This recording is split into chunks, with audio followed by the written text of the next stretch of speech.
El famoso Titanic no llevaba binoculares la noche que más se necesitaban. Los vigías estaban ciegos, indefensos y condenados. Y el barco se hundió, llevándose a cientos de vidas. ¿No? Pues es solo uno de tantos mitos en todo un océano de verdades a medias, rumores y relatos dramatizados en los que el Titanic sigue navegando. Sí había binoculares a bordo. El problema real era el acceso. Estaban bajo llave en un armario del nido de cuervo, el puesto de vigía, pero la llave se perdió.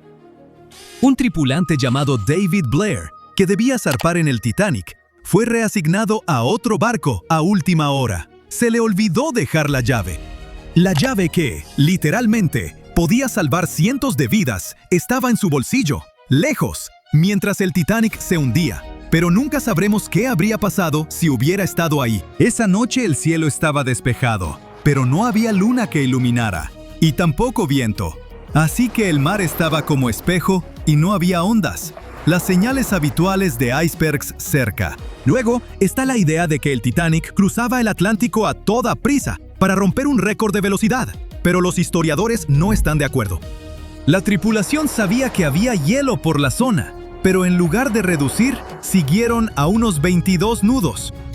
Eso es solo un par de nudos por debajo de su velocidad máxima, pero el Titanic no iba al límite. Muchos de sus hornos ni siquiera estaban avivados a tope.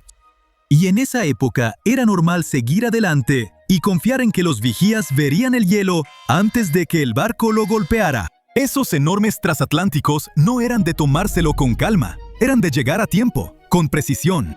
Barcos como el Titanic eran prácticamente los trenes express del mar, y cualquier retraso habría sido un desastre de imagen. Así que sí, conocían los riesgos, pero no los veían como gran cosa. Al fin y al cabo, muchos barcos ya habían tenido sustos, y salieron bien librados. No veían el hielo como una gran amenaza entonces, ni siquiera temían choques de frente. Y seguro has oído que la White Star Line, la empresa dueña del Titanic, lo promocionaba como insumergible. En 1910, la compañía presumía a sus dos nuevos gigantes del océano, el Titanic y su gemelo, el Olympic. Sus anuncios decían con orgullo que estaban diseñados para ser insumergibles. La empresa con eso quería decir que, en teoría, el diseño debía mantenerlos a flote. Más tarde, hasta tuvieron que aclarar que nunca prometieron que los barcos fueran realmente insumergibles. Para 1911, antes de que el Titanic tocara el agua, las revistas ya se habían desbocado con la idea. Los articulistas la llamaban prácticamente insumergible, señalando sus flamantes compartimentos estancos como prueba. Y así, la leyenda nació antes de que el barco saliera del muelle. Después del hundimiento, incluso un directivo de White Star Line admitió en la investigación oficial que cuando oyó la noticia, no la creyó. De veras pensaba que el Titanic no podía hundirse. Pero lo de insumergible nunca fue su principal gancho. White Star Line no vendía tanto seguridad como lujo. El Titanic debía ser la joya del viaje oceánico, enorme, elegante y rebosante de comodidad.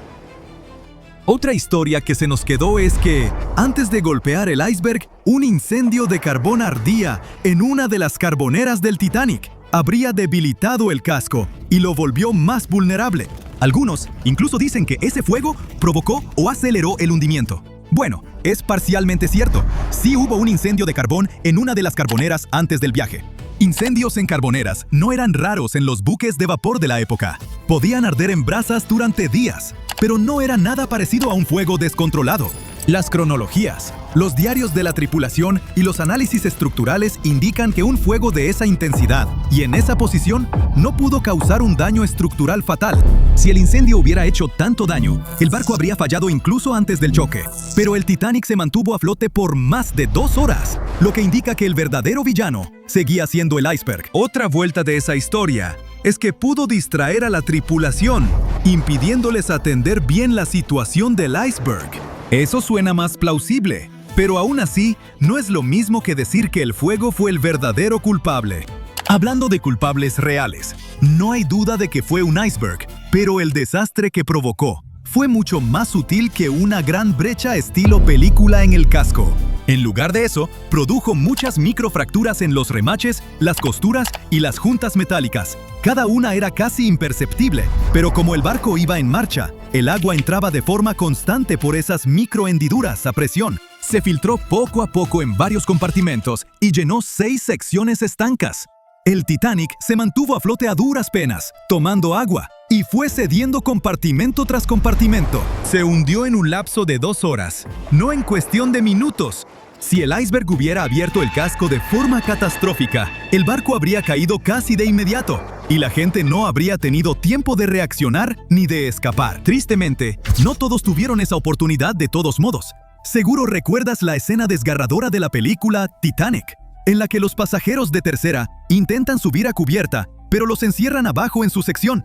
Bueno, eso es solo parcialmente cierto. Sí había barreras que separaban a las clases, pero estaban sobre todo para cumplir las leyes migratorias de Estados Unidos. Los pasajeros de tercera, que iban a América en busca de una nueva vida, debían pasar revisiones médicas y trámites de inmigración. Por eso viajaban en cubiertas separadas.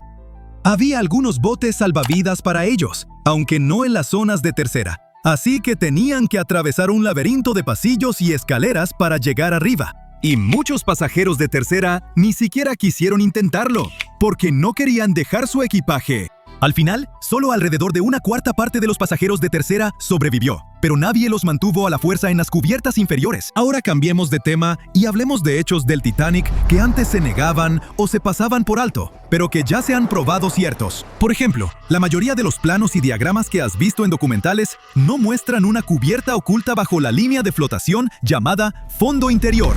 Muchos ingenieros externos ni la entendían del todo ni la mencionaban. Esa cubierta oculta se extendía casi a lo largo de todo el barco y tenía 44 tanques estancos separados. La mayoría eran para lastre de agua, algunos para agua dulce. También había tanques laterales, babor y estribor, que ayudaban al equilibrio. El fondo interior era como el organizador integrado del barco. Dividía al Titanic en secciones separadas, permitiendo que distintas partes se mantuvieran equilibradas y fueran más fáciles de controlar. Estaba diseñado para mantenerse a flote con hasta 4 compartimentos de proa inundados. Tristemente, el encuentro con el iceberg abrió 6 compartimentos, y ya sabes lo que pasó después. Y por último, mi mito favorito del Titanic, que el barco se partió limpiamente en 2, como en una escena de acción de Hollywood. Culpen a James Cameron por eso. Todos lloramos al verlo, pero la realidad fue mucho más fea. Durante muchos años, tras la tragedia, los sobrevivientes no se pusieron de acuerdo en lo que vieron. Algunos dijeron que el barco se hundió entero, otros juraron que se partió. A los segundos no les creyeron, hasta que los científicos hallaron el pecio en 1985. Entonces, se confirmó por fin la verdad. El Titanic sí se había quebrado en 2, pero nada limpio. El metal se torció, se desgarró y se hizo trizas, mientras la popa se alzaba y 2 fuerzas opuestas lo desgarraron. Y para hacerlo aún más trágico, la gente seguía aferrada a la mitad trasera, cuando ésta se quebró y se hundió en la oscuridad.